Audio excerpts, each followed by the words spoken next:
Let's talk about tuners.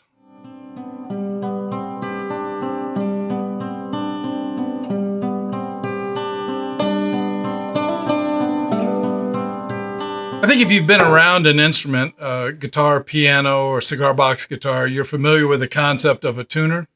And what a tuner does is it's an anchor point on one end of the instrument for the string. But the neat thing about it is you can adjust it. And everybody, I think, also knows that as you tighten up a string, the pitch gets a little bit higher. And that's really important that you have that ability to adjust, because as you're making an instrument, you want to adjust the tension, which will adjust the vibrations of the strings and will give you a certain note. So it's very, very critical that we have tuners on all of our instruments. So I'm going to take a few minutes and talk about the different kinds of tuners, talk a little bit about how you install them. I'm going to talk to you about my tuner tester and how I test tuners here. So let's get started. Well, I think most of you know, when you look at an old instrument or you look at a violin, you're familiar with what are called the tuning pegs. And basically those are little wood, sometimes plastic, little wood tuners that you actually turn. And as you turn, they actually tighten up the string. It's really interesting to see how those are made. There's a lot of them out there. This is just a typical tuning peg, would be used on a violin. This is a little bit bigger one. I think these are used on cellos. One of the things I did is early on, I wanted to build an instrument that was basically built completely by hand. And so I built the box, made the neck, and I also made the tuners. And the way they work is kind of interesting. They work pretty well, is that they're actually tapered. They have a taper to them. And there's a couple tools that you need. You need a reamer that's kind of tapered. They also have these little shaves that you can use to actually make the pegs themselves. You can take like a 1/4-inch dowel and put it in there and turn it, and it'll actually have a real nice taper on it, because it's that taper that fits. As you push it in, it engages and there's more friction and it'll hold it tight. So here's again, this is the tapered reamer, and what I can actually do is I can ream the size of that, and it'll have the angle. Then I can take and put in the peg, and then as we turn it, it gets tighter and tighter, because that's a real problem. When you tighten it up, you don't want it to pull the string back. Well, those are great. They're used on a lot of instruments, been around for a very long time. But most of the ones we use that are used on guitars are more of a conventional one that has a metal gears and you actually turn it. When you look at those gears, what we actually do is we have to thank a guy named Archimedes back about 200 BC. He was a Greek philosopher, mathematician, and inventor, and he came up with something that's called the worm gear. I think you've all seen it. We'll do a little bit of a close-up here and hopefully you can see it. There's actually a gear that has a worm, and then there's a worm ring. And so when you turn the tuner knob, what it actually does is by driving this gear, it turns this gear, and actually we're turning the shaft. The really, really neat thing about this is the fact that it has a lot of friction going back the other way. If you've ever messed around with gears, sometimes you could turn one gear and then the other one would turn. And so you could have an input and an output, and you could flip them and you could turn the other gear. This one only goes one way. There's only one input, and because of the resistance in the gear, you can't grab this side and turn it and make this go around the other way. And that is just perfect for a guitar tuner. So this is the part that we have here. This one happens to be a bass tuner. It's open so you can kind of see how the mechanisms work there. Really kind of a neat idea. So getting back to my tuner tester over here, this is a device that I created a long time ago to kind of help me test my tuners. What you can see is I have all these different tuners on here at different distances. I have a couple of bass tuners up here. I have a regular guitar tuner here, and then have some small tuners down here. And so what I can actually do, and what I have is a strain gauge here, which is actually just a scale, and I can actually turn it on. And then as I tighten up the strings, which I have a string on here, what you can see, I'm tightening it up and it starts to read and we can get the amount of weight. Now I know because there's a lot of websites out there that you can look and you can find out what the string tension should be for a given string over a distance. So I kind of have an idea of what these need to be, and actually I can tighten them up and test them. Well, what happens is I was always looking at these to test the tuners, And the tuners always survived. It was the strings that didn't survive once I started to get up into a pretty high level of pressure. So for example, if I needed a tuner that was that would handle a 50-pound tension on a string, I could easily get it up to 100 before the string would actually snap.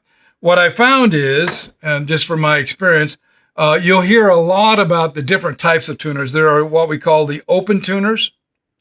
Those are usually the very, very low cost, low end tuners. And then there are enclosed tuners. And what I found is, generally speaking, is that the open tuners are not real beefy. They're not real strong. And at some point they'll fail. Most of them will work and will handle the tension that I need, but occasionally they begin to fail. It's a little bit different than the typical guitar tuners that we sell. These are enclosed tuners. They work really, really well. They'll handle quite a bit of pressure when we put them on here and actually test them. When you look at the line and you look at all the tuners, we have several types. And again, they're somewhat specific to the application or how you're going to use them. So we have some that are also, we start with our ukulele tuners, a little bit lighter weight, but they're enclosed and they're made perfectly for the ukulele strings that we're doing there. Then we step up to the guitar tuners. If you look on our website, you'll see we have all different kinds of styles, finishes. We have black, we have chrome, we have gold, we have antique brass. So we have all kinds of different finishes that you can use on these tuners. But we have a lot of them, a lot of different tuners for you to select to match up with the build of what you're doing and how you're trying to make a really nice instrument. Then we step up and we have bass tuners.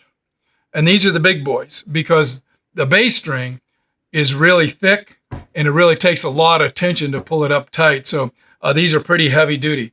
Like about everything else on a bass, they're extra heavy duty because they have a big job to do. So we have those. We also have some specialty ones. This is kind of an interesting tuner. This is one that we use for our U-bass. It's a little U-bass tuner. It's a little bit different. It's heavier than a guitar tuner, a little bit lighter than a bass, but we use those on our U-bass. So we have those. Let's talk about one thing that's really, really critical, and that's how we identify.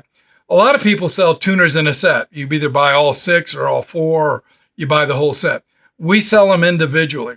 And when we sell them individually, we have right tuners and left tuners. And a lot of people get a little bit confused. They think maybe they look at the front and that's right and left.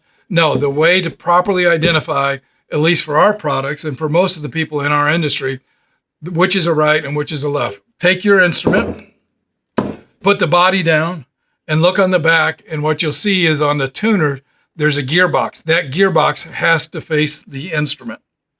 Those that are on the right are what we call right tuners. Those on the left are what we call left tuners. And that's how we have them in our product line. And so you want to make sure and order appropriately. One thing that's really interesting about these tuners, these big bass tuners, is that with just a little bit of work, a little bit of disassembly, you can actually take the handle and flip it over to the other side. So if you're ever stuck and you got a problem with this style of tuner and you got too many rights or too many lefts, you can actually quickly disassemble and reassemble and get them going the other way. And it works out really well. Well, let's talk about the installation for most tuners. Pretty simple. This is just a typical neck that I have here, and I'm going to use one of my typical guitar tuners. First thing you have to kind of do is drill the holes. We sell templates to tell you where to drill the holes. Generally speaking, you want the center line of the tuner about 1/2 inch in from the edge, and that's on the guitar stuff. On the bass, it's a little bit different, but on the guitars, it's about 1/2 inch. We sell drill bits. We sell 2 drill bits. We sell one that's a 10 millimeter drill bit, and that's very, very snug and very, very close. We also sell 11 millimeter, which is a little bit larger, and what that allows you to do is it allows you to move the tuner around. If you don't have them perfectly straight lined up and you want to adjust it, the 10 millimeter will give you a little bit of play so you can move it side to side. Well, assuming that you have the headstock and you have the holes in it, it's real easy.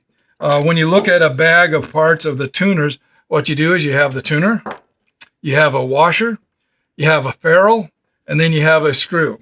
And it's real simple. Install them from the back.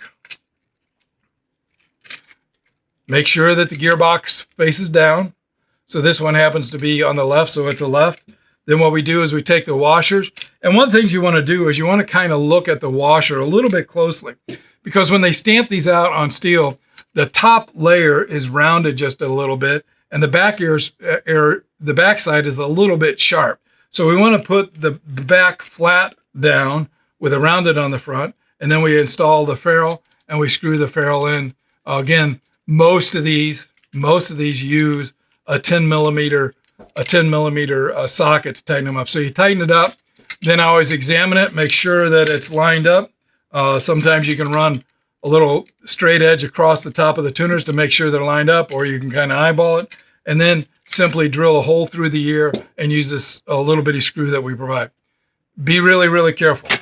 You don't want to snap off this screw, because that'll really cause a headache. So just put a small drill in there, take a small screwdriver and drive it in, and you'll be good to go. So these are the different things we have as far as tuners, complete line from ukulele to guitar to bass. We have everything you need.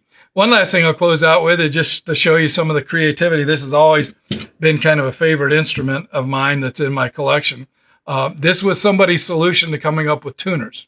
The builder obviously didn't like the idea of using pegs, and for whatever reason, he didn't want to buy a traditional guitar tuner, so he actually made his own. And he made kind of a little bit of a contraption here. He used some angle irons. He used some little eye screws. He put some nuts and washers on there. And so that's how he tunes it. It works. He can tighten up these and he'll pull it up a little bit at a time. So that's all about tuners. Again, thank Archimedes for his contribution to our world of instruments. See you again soon.